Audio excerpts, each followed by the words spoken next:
కృష్ణాష్టమి శ్రీకృష్ణుడి జన్మదినాన్ని పురస్కరించుకొని జరుపుకునే పండుగ. దేశవ్యాప్తంగా ఉన్నటువంటి హిందువులు ఈ పండుగను విశేషంగా జరుపుకుంటారు.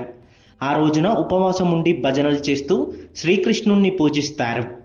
కృష్ణాష్టమి రోజున ప్రధానంగా స్వామివారిని 3 రకాలుగా ఆరాధిస్తారని వరంగల్ నగరానికి చెందిన అర్చకులు మణికంఠ శర్మ తెలిపారు. కృష్ణాష్టమి రోజు మనకు 3 రకాలుగా ఆరాధించడం అనేది ఉంటుంది కృష్ణుని వారిని.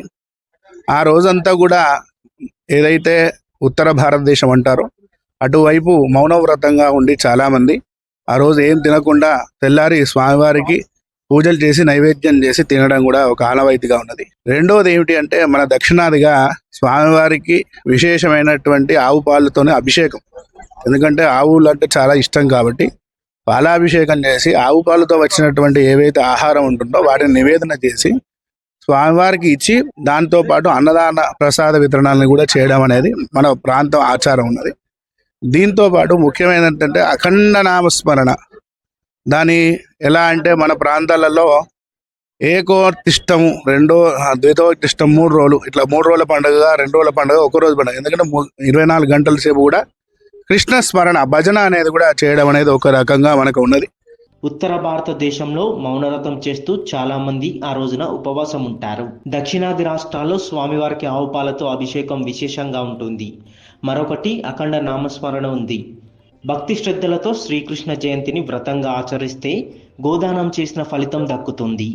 కురుక్షేత్రంలో సువర్ణదానం చేసిన ఫలం దక్కుతుందని బ్రహ్మాండ పురాణం చెప్పింది.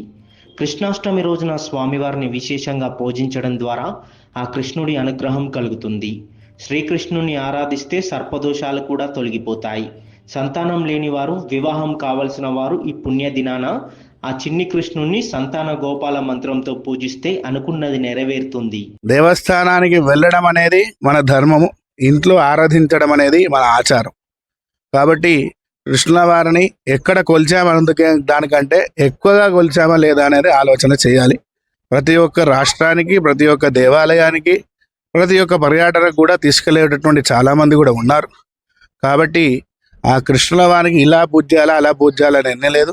మనసులో కూర్చొని 11 మార్లు ఓం కృష్ణాయ నమః అనుకొని మీరు ఏ కార్య సిద్ధి చేసినా అది నెరవేరుతుంది. మనకి ఏం చెప్పారంటే స్వామి ఎప్పుడైతే అవతరిస్తారో ఆ రోజు మనం విశేషంగా పూజ చేస్తే ఏంటంటే స్వామి యొక్క అనుగ్రహం మనకు మరింతగా ఉంటుంది. ఎందుకంటే శివరాత్రి రోజు శివుణ్ణి కానివ్వండి, అలాగే శ్రీరామనవమి రోజు శ్రీరామ కళ్యాణం అనుకోనివ్వండి, అలాగే కృష్ణాష్టమి రోజు కృష్ణుని కూడా ఆ రోజు మనం అవతరిస్తే స్వామివారి యొక్క ప్రత్యేకమైనటువంటి అనుగ్రహం ఉంటుంది. దాంతోపాటు ఏంటంటే సర్పదోషాలు తొలగిపోవడానికి ముఖ్య కారుడు ఎవరయ్యా అంటే స్వామివారు. ఎందుకంటే మనకు ఆయన చిన్న రూపంలో ఉన్నటువంటి కృష్ణుల వారు శేషతల్పంపై స్వామివారు నిద్రించడంతో పాటు వారిపై నాట్యం కూడా చేయనటువంటి మన ఎన్నో కథలు కూడా చూసాము, ఉన్నాయి కూడా.